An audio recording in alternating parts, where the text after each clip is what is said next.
அனைவருக்கும் வணக்கம். சபையில் இருக்கிறவர்களுக்கும் அவையில் அமர்ந்திருக்கும் அனைவருக்கும் வணக்கம்.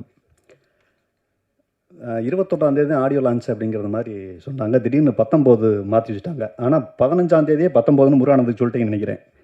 4 நாளாக உட்காந்து ட்ரை பண்ணி கம்ப்ளீட்டாக எல்லா பேசுகிறதையுமே ஒரே ஆள் பேசிட்டு விட்டாப்புல. பரவாயில்ல, நம்மளுடைய வேலையை மிச்சப்படுத்திட்டாப்புல. இந்த பின்னாடி ஒரு மினி பஸ் வந்துருக்கு நினைக்கிறேன் ட்ரெய்லர் பார்க்குறப்போ. அந்த மினி பஸ்ஸில் கடைசியாக ஏறினது நான் தான். ஏன்னா டைரக்டர் ஆர் கார்த்திக், அவர் நித்தம் ஒரு வானம் டைரக்டர், அவர் தான் எனக்கு கால் பண்ணி ஒரு படம் இருக்குது, விக்ரம் பிரபு சார் ஹீரோவாக பண்ணுறாரு, நீங்கள் அதில் பண்ணணும் அப்படின்னா கண்டிப்பாக பண்ணிடலாம். 17ஆம் தேதி ஷூட்டிங் வரும். ஓகே, 14ஆம் தேதி ஃப்ரீயாக தான் இருக்கேன். அப்புறம் யோசிச்சு பார்த்தா தெரியும் இன்றைக்கி 16, நாளைக்கு ஷூட்டிங் அப்படின்னு சொன்னால் கொஞ்சம் ஒரு மாதிரி தர்ம சங்கடமாக இருக்குன்ட்டு 17 அப்படின்ட்டார்.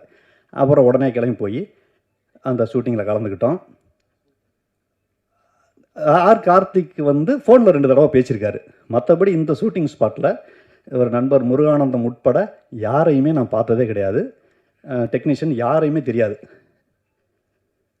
மதியம் ஒரு 12 மணி 1 மணிக்கு ஷாட்டு முடிச்சுட்டு அந்த பஸ்ஸில் ஏற போகும்போது டைரக்டர் யாருன்னு தெரியல. ஷாட்டுக்கு ரெடி, எல்லாம் ரெடி, கேமராலாம் செட் பண்ணிட்டாங்க. யார் டைரக்டர்னா டைரக்டரை தொட்டு கும்பிட்டுட்டு நம்ம வேலையை தூங்குறது தான் வழக்கம். யாருன்னு தெரியல. எல்லாருமே காலேஜ் ஸ்டூடெண்ட், நண்பர் சொன்ன மாதிரி காலேஜ் ஸ்டூடெண்ட்டாக இருக்கிறாங்க. கண்ணாடி போட்டு ஒருத்தர் வந்துக்கிட்டு இருக்காரு. அந்த அவர் தான் டைரக்டர் அப்படின்னு ஒருத்தர் சொல்லவும், சரி நம்ம போய் விஷ் பண்ணிடுவோம். ஹலோ கோடங்க சார், நீங்களா சார் அப்படின்னு சொல்லி எக்ஸைட் ஆவார் அப்படின்னு நினச்சி போய் ஹாய் சார் அப்படின்னு. இப்போ அன்னியன் படத்தில் இந்த பிரகாஷ் ராஜா கட்டி பிடிப்பார்ல, ஒரு பெருசு கட்டி பிடிச்சோடனே ஓரமாக உட்கார வச்சுட்டு போயிடுவார்ல, அது மாதிரி ஹாய் அப்படிங்கிற, ஹாய் வண்டியில் இருங்க போங்க அப்படின்னு போயிட்டாப்ல. இல்லை சார் நான் உள்ளே போய் இப்போ என்ன பண்ணுறது, உள்ளே போங்க சொல்லுவாங்க. உள்ளே போய் உட்காந்துருக்கேன். இந்த 2 வீட்டு கல்யாணமும் உங்களால் தான் நடக்குது. ஸோ நீங்கள் அப்படியே மெயின்டைன் பண்ணுங்கள், ஒரு மாதிரி பரபரப்பாகவே இருங்க அப்படின்னு நான் தூங்காமல் உட்காந்துருக்கேன். அந்த ஷாட்டில் ஹீரோ சார் மட்டும் முடிச்சிருக்கணும், எல்லாரும் தூங்கணுங்கிறது ஷாட் எனக்கு தெரியல. நான் வந்து இந்த கல்யாணம் எப்படியாவது முடியணும் அப்படின்னு சொல்லிட்டு பரபரப்பாக தூங்காமல் இருக்கேன். லீலா மாஸ்டர் என்னை வைக்கிறாங்க. யோ யாருங்க தவ கூட்டு வந்தது, எல்லாம் தூங்கிருக்காங்க, ஏங்க முடிச்சுக்கிட்டீங்கண்ணே தூங்குங்கண்ணே அப்படின்னு.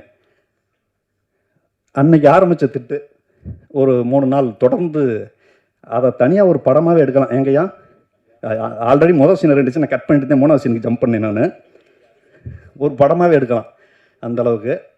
அப்புறம் மறுநாள் வந்து பேப்பர் வரும். டெய்லி வந்து ஒரு 8 to 10 பேஜ் ஸ்கிரிப்ட் பேப்பர் வரும். புரோக்கர் செல்வம்னு டைட்டிலோடு வரும்.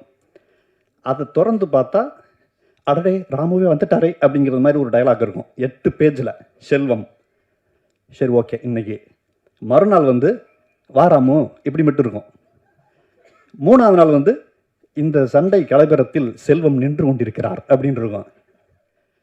4ஆவது நாள் போனால் வாங்க வாங்க நீங்கள் அங்கே போய் நின்றுக்குங்க. சரி ஓகே, ஏன்னா கேரவன்லாம் மல்லு கட்டுவேன். இன்னைக்கு நீ டைலாக் என்ன பேசுனேன் அப்படின்னு நான் முருகானந்தம் கேட்பேன். நான் பேசலணும்பா, நான் வந்து இந்த சவுத்து சைடு நின்றுக்கிட்டு இருந்தேன் அப்படின்பா அப்படி முருகானந்தம்.